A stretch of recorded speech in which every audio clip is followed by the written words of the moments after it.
haatanna kusoo dhawaada sheekadani 23aad ee luqadda Talyaaniga.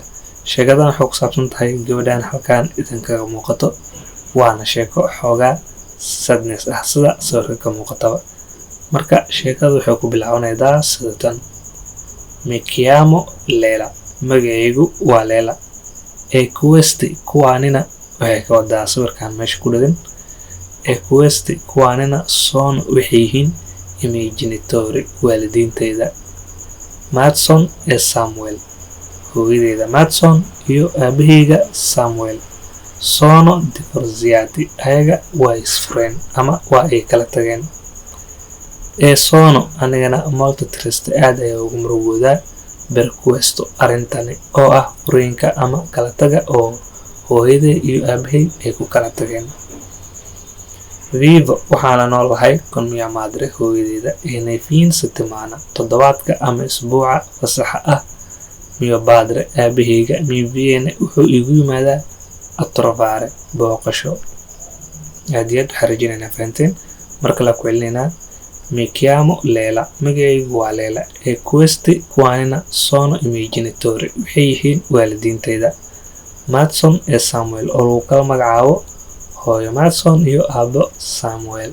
Sono divorziati, ayaga waa ay isfureen ama waa ay kala tageen. Eraygan divorziati wuxuu ka yimaaday English ahaan way isku dhow yihiin divorce oo kale waaye. E sono molto triste, anigana aad iyo aad ama aad ayaan ugu murugoodaa per questo, for this ama arrintani. Vivo waxaan la noolahay con mia madre, hooyadeeda, nei fin settimana, toddobaadka ama isbuuca fasaxa ahna. Mio padre mi viene a trovare, aabahayga wuxuu igu yimaadaa booqasho. Okay, saadi waa qanina.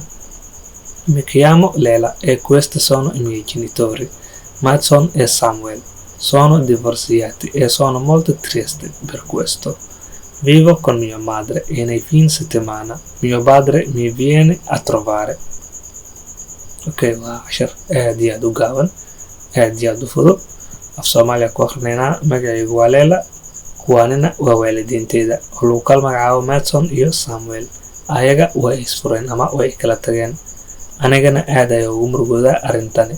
Waxaa la noolahay hooyadeeda, toddobaadka fasax ahna. Aabahay wuxuu igu yimaadaa booqasho. Sawirkan meesha ka muuqdo waxaa waaye hooyadeed Madson iyo aabaheed Samuel. Ayadana waatana waxaa loo magacaabaa Lela. Waxay la nooshahay hooyadeed. Mar walba waxay fiiridaa sawirka hooyadeed iyo aabaheed markii isla joogi jireen. Then waxay dareentaa triste, murugo.